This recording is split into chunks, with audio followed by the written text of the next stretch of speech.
it's important for us to understand what is motivating us now, what is motivating your staff now, for that team to grow. It's important to get the right team in place to do the job that you want so that you can grow. Your staff grow as well as your business growing. Welcome to the Business Behind Your Business, conversations to help your business grow and thrive. Hi, I'm Paul Sweeney, founder of Pretium Solutions, Chartered Accountants and Certified Business Advisors, hosting the Business Behind Your Business.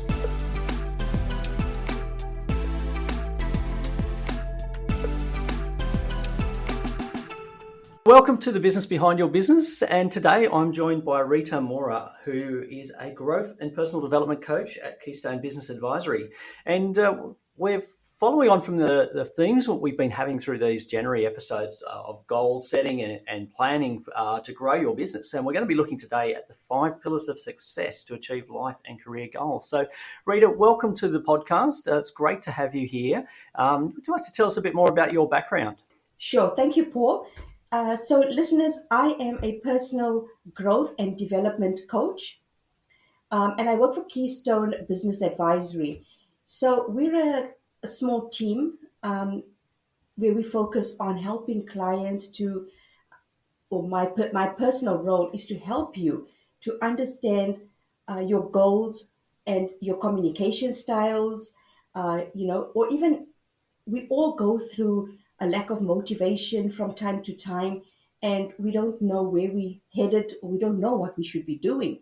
So I actually help my clients to find that direction, to hold in on what is it that currently motivates you, what is it that you want out of your life, and how can we overcome all your hurdles in life, but at the same time help you to grow your business.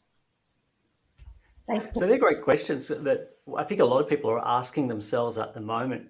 Particularly, January is often a time that people reassess where they're heading with their personal goals and their business. But also, given the year, or even before the year that we've just had, which has been quite a tough time for people, it really is a time when people are reassessing their life goals and their career goals or their business goals. And look, I think people just don't know where they should start with this. So have you got some sort of framework to help us move through this decision-making process about achieving successful outcomes with our goal setting? I sure do have, Paul. At the start of the year, like you said, our happiness, our success, it's partly also determined by, whether or not we meet our core motivations are being met, right? We have a lot of fear that comes into it as well. So when we talk about success or being successful, we refer to the desired outcomes of our visions and the goals that we've set for ourselves. So this could include, say, for example, success in achieving your career goals, even your health goals or your financial goals, or even achieving a social standing and status in the community or amongst your friends. So, listeners, success doesn't just happen. It does require a concerted effort on our part. And this effort refers actually to doing of tasks. So it's got to be in an organized manner to achieve your desired outcomes or goals. So the thing is, we need to act. We can't say oh, I want to be the CEO this year, but then just wait for it to happen. We've got to put in our goals, our plans, and work towards it. So what does to act mean? To act requires planning. So it does involve 8 critical components, which we call the 5 pillars of success. So these 5 pillars are the primary elements that are required for you to achieve success in every aspect of your career and life. So when we're talking about career and life, though, as well, I guess we lose sight of it at times as a business owner, that often our reason for being in business is because of our personal goals and our personal desires. So the two are linked. And I think really a lot of people try and set business goals without identifying what their personal goals are. So how do we actually structure this? Like, what are the 5 pillars that we need to identify in this process? Sure, perfect. So, what are the 5 pillars of success? Firstly, the first and most important pillar of success, listeners, is to identify and utilize your primary motivators. The second one is identifying whether your skills and your passion aligns to your primary motivators. Thirdly, it is taking charge of your negative self-talk and removing your limiting beliefs. And then the fourth one is cultivating a mindset of abundance. And lastly, it is to maintain a healthy mind and body and spirit. Now, I know listeners might be wondering, what do I mean by my primary motivators? And I'll answer that as we go through the 5 pillars, because it will start to make sense once we discuss each of them. Yeah, no, I think it's a good place to start with identifying what we mean by a primary motivator. And I'm excited to hear what you're about to tell us Sure. on this. So how can one identify their primary motivators, Paul? So one of the key pillars to achieving success in life is to have a full and unbiased understanding of what really motivates you. So I'm going to tell you a little story just about myself, Paul. Um, and I think it will resonate with a lot of the listeners out there who may find themselves in the same position that I was. So I used to work for two very large corporates. Um, and part of my role was to train staff, was to mentor the staff. And as I was doing that, I used to get a lot of joy when I used to mentor. There's one particular staff member who was very timid, very shy, and just had a lot of knowledge, had a lot of potential, but due to her fear and her lack of self confidence, she never used to really take the next step. And I remember sitting down with her one day and saying, you have all the potential. Let me hold your hand and walk you through it. And so I started to train her and mentor her. And it was amazing that a new person that just started in a company could I could see that slowly, very quickly she was progressing. And she started to do the things that she just thought that were beyond her. So she became my success story when I saw her moving up the ramps in a very short space of time. So starting at the bottom, within 2 years, was promoted to the next level. And throughout that, I felt a sense of achievement. I felt a sense of, you know what, I touched somebody else's life. I helped someone to progress. And it gave me nothing but internal joy and satisfaction that, hey, this is what your calling is. And so I started to mentor a lot more staff members. But what happens is when you're in big corporates, there's only a certain level you can actually get to.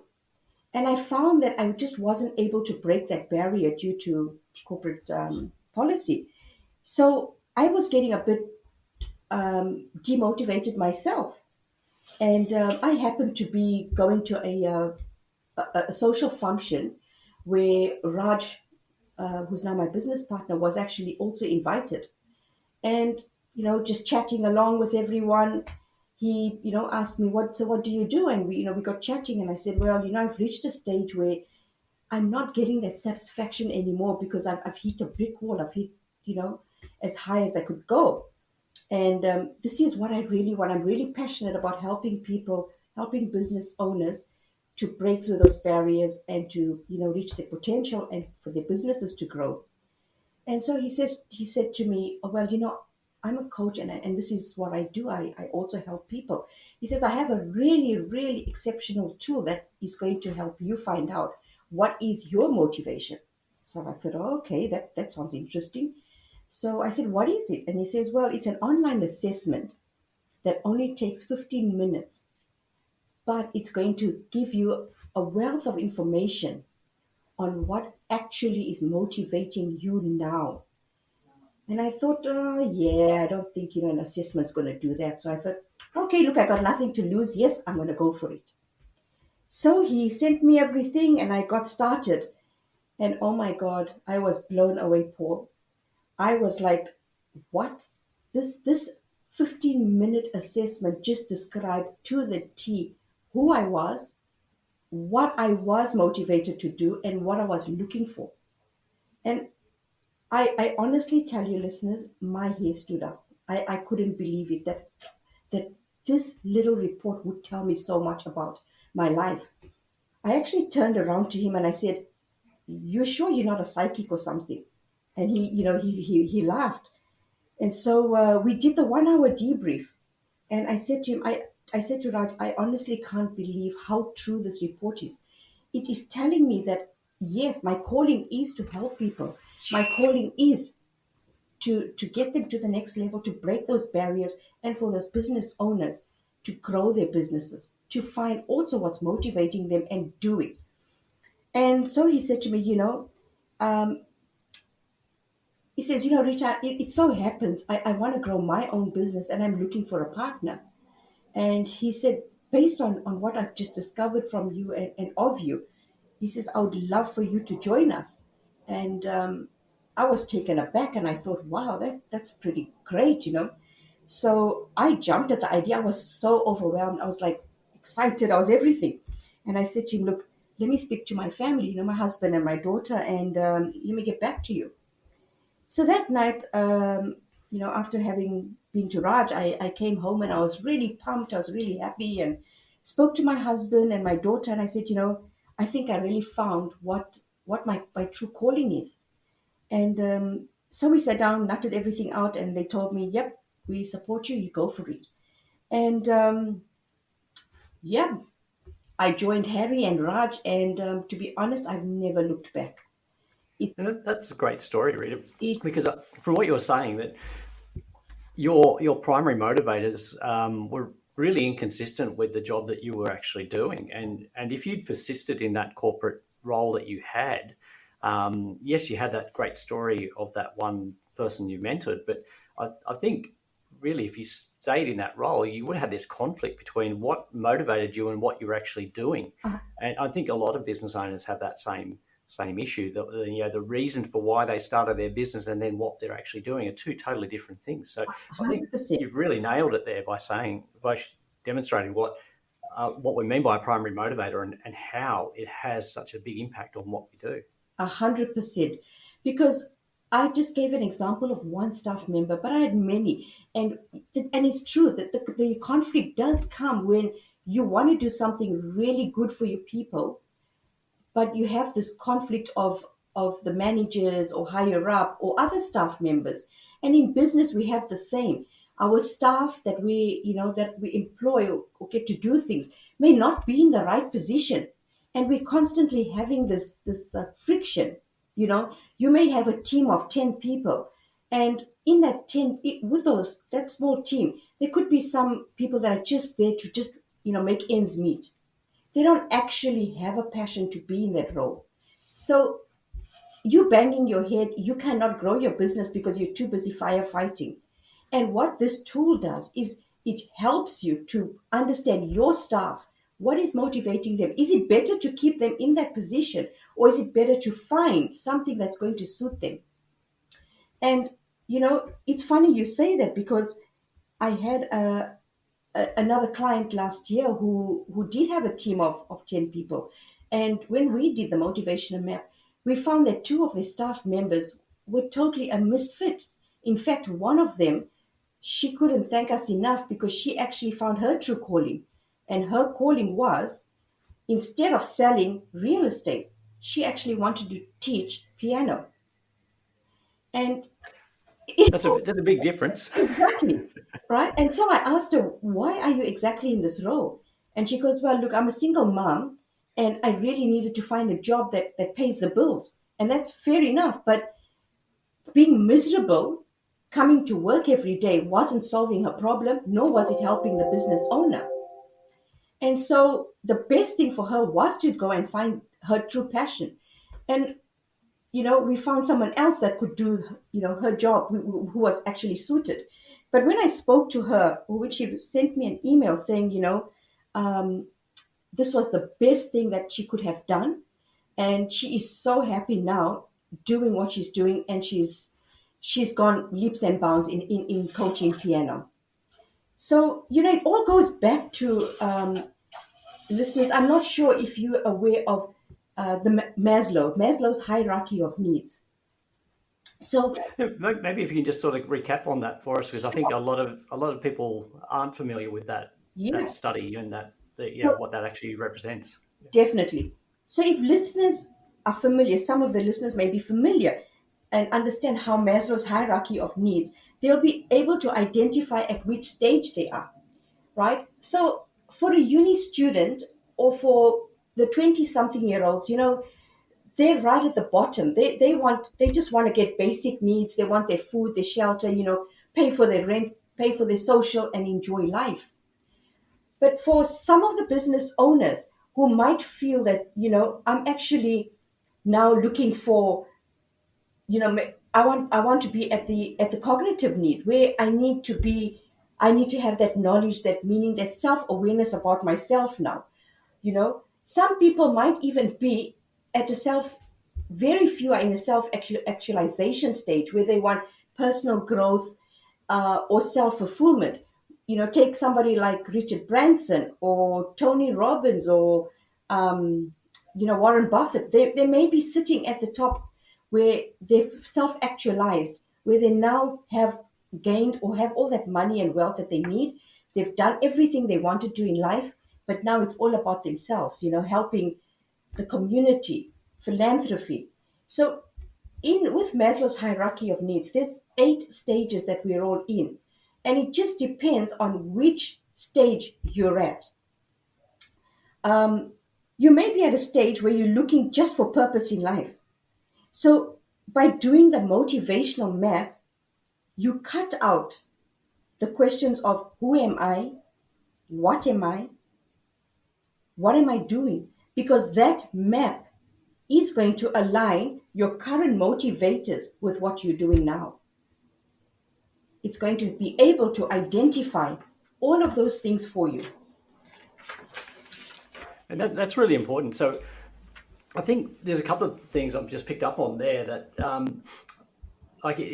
even in a small business with a smaller number of employees, it's really important to have people who are really engaged and motivated to do the role that they're employed to do. And if they're not engaged or motivated, if there's a mismatch there, you're going to have this conflict and I guess a perceived lack of performance, Yes, when the reality is they're not the right person for the job. But the other thing is that it's a simple process. It's a fairly simple process, and it's not purely the domain of bigger businesses. And I think that's where a lot of small and medium business owners have been hesitant to use these tools to understand their employees, because I think there's a huge time commitment that their business just doesn't have the resources for. But what you're explaining to us, Rita, is that these tools are available and easily accessible, and used correctly can provide some great outcomes for not just for business owners, but for the employees, in understanding what really motivates them.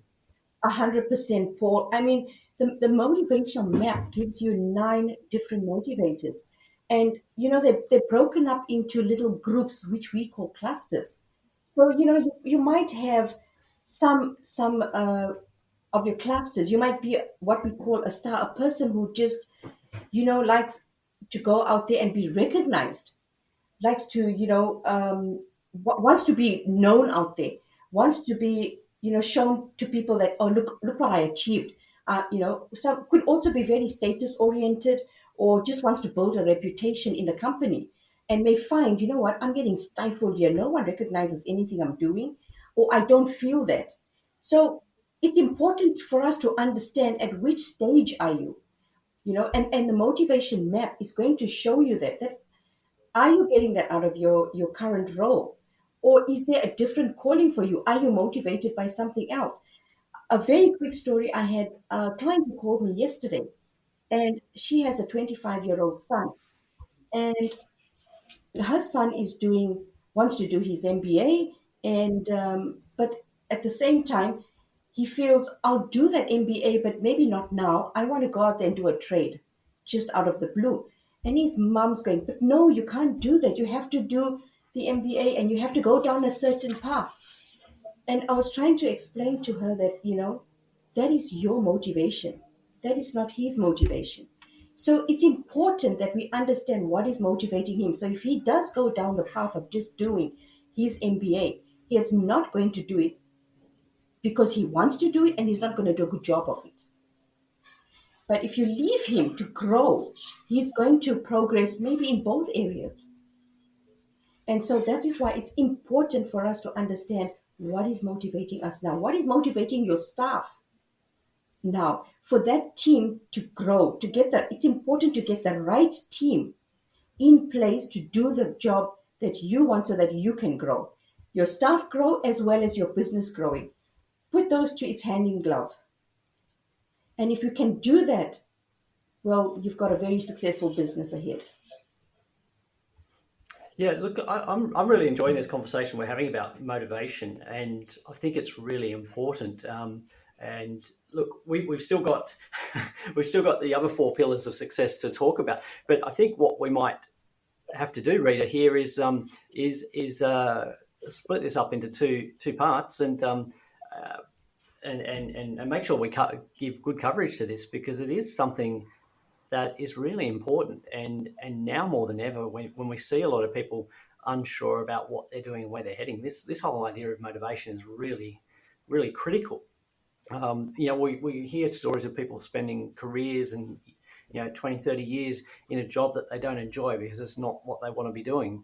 So look at helping people understand what is their motivation, what drives them to success is really important.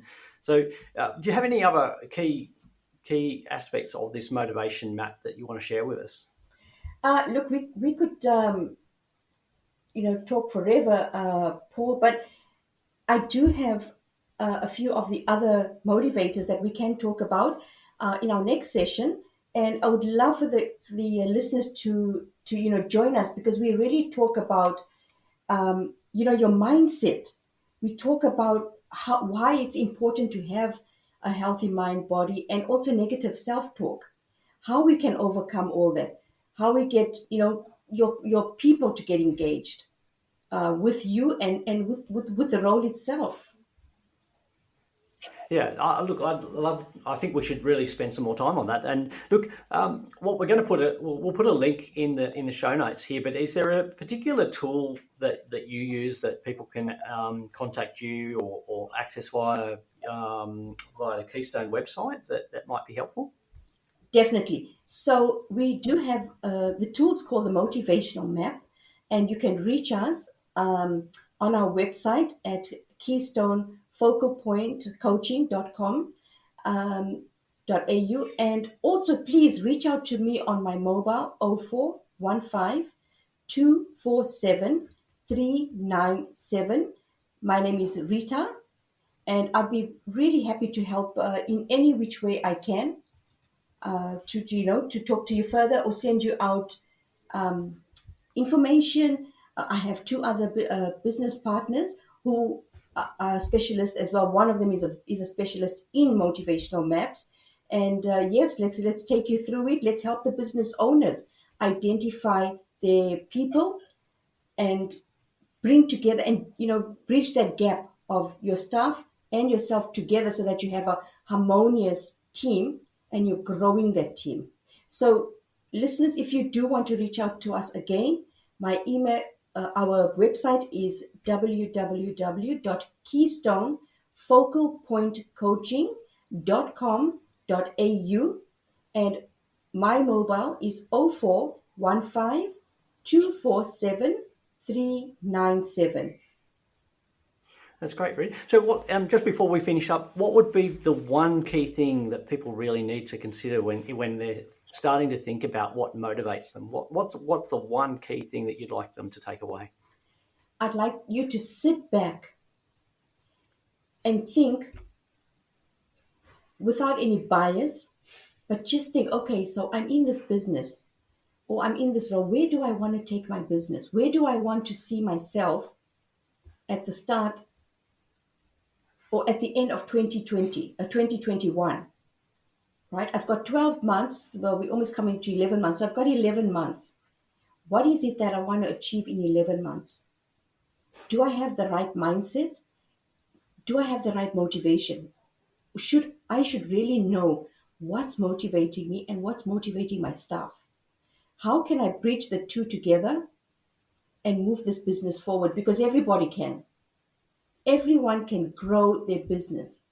With the right tools, we hold your hand, we give you the tools, we give you the knowledge, we give you everything to take you and your team to the next level. So think about what is it that's motivating you. And I can guarantee you a lot of people will say, I don't know, because I did. I said, I don't know anymore. What should I be doing? So we all have those demons at the back of our mind and that negative self-talk. So please think about that and do contact me. You will never be sorry. Thanks, Rita. That's a great way to start the year. I think getting that motivation is correct. And look, we're going to unpack the rest of the pillars of success and what they mean in our next episode. So we're going to have Rita back to really unpack those ideas for us and help us basically be the best that we can be, the best business owner, the best employee that we can be. So Rita, thank you for your time today, and we're going to get you back for our next episode to unpack the rest of the 5 pillars of success. Thank you very much, Paul, and thank you to all the listeners, and I really look forward to sharing the next 3 pillars with you and then doing up the motivational map. Thanks for listening. Do you have a question you'd like our team of experts to answer? If you do, send your question to podcast@thebusinessbehindyourbusiness.com. To hear more from The Business Behind Your Business, don't forget to subscribe using your favourite podcast player. Or you can visit the businessbehindyourbusiness.com website.